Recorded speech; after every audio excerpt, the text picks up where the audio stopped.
Hey guys, your girl Bella, how are you? So as you guys know, today is Fix My Credit Friday. Now if you're new to my channel, this is a segment where I take questions from one of my social media followers or one of my coaching clients and I feature my answer here on YouTube. Now over the last few months, I've been receiving a lot of questions from my audience about purchasing their first home. As such, I've decided to do a series of videos to help those of you who are in the market to purchase your first home.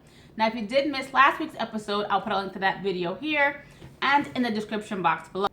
Now in today's episode, I'm going to give you the 5 things that helped myself and my husband in our journey to home ownership. Now if you are not familiar with our story, we closed on our home back in 2016 and were able to get an interest rate a little under 4%. Now this was a huge accomplishment only because just a few years before that, I had a credit score of 498.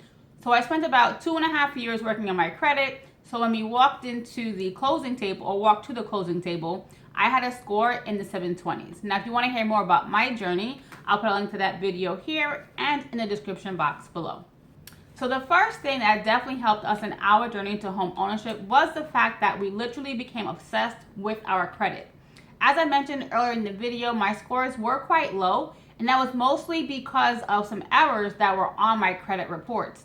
Now I did get them resolved eventually, but we wanted to make sure we did not come into or run into any other issues down the road. So we both signed up for credit monitoring with myfico.com. Now this is a service that's provided for a fee, and we did feel it was a worthwhile investment. Now you definitely can decide to do that or something else, but you should definitely be monitoring your credit in some shape or fashion. Whether you're paying for a service or getting a free copy of your credit report, periodically, you just want to make sure that you don't run into any issues. You want to also make sure you put yourself in the best position possible to be approved for your mortgage and to get the best interest rate. So if you are in the market to buy a home, you should definitely get all over your credit today. The second thing that helped us in our journey to home ownership was we took advantage of all of the free resources available to us as a first-time home buyer. There are so many federal, state, and county agencies that offer counseling services to first-time home buyers. And a lot of them can also tell you if you qualify for any down payment assistance programs. So definitely take a look to see what's available in your area. The other free resource that we used in our journey was the family and friends around us who already went through the process. There is something to be said for learning from someone else's success story or mistakes. So definitely reach out to anyone in your circle who's been through the process, because they definitely can share with you all the things that they learned in their own journey to purchase their first home. So the third thing that helped us in our journey to home ownership was we saved as much money as we possibly could. Now, besides the obvious expenses such as down payments and closing costs, there are so many other expenses before closing on your home and after you close on your home that you have to be prepared for. So leading up to the home purchase, you'll have home inspection fees, appraisal fees. You'll also have to hire and pay an attorney. And then once you close on your home, you'll have to pay to move, possibly pay deposits on utilities. And there are things that may just come up. Something could break in the house that you won't expect. And you need to make sure that you are prepared. So the best thing you can do is save as much as you can as soon as you can.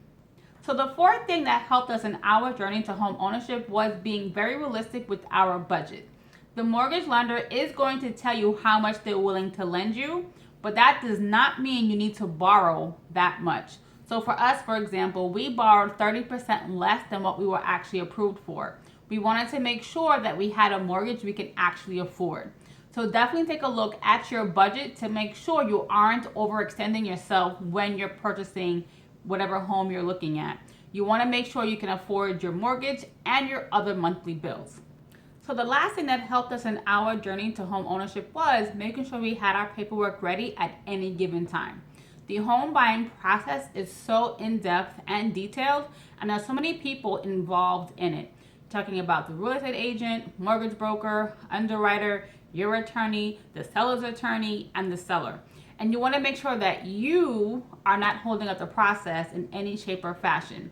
So the best thing you can do is to make sure you have electronic copies of your W-2s, your tax returns, pay stubs, and bank statements. So that way, when anyone is reaching out to you for this information, you can send it in 5 minutes.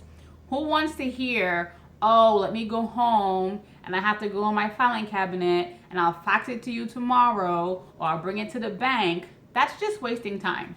Having electronic copies is the best thing you can do so you can get it over to them ASAP. You want everyone on your team to know you want this house not now, but right now.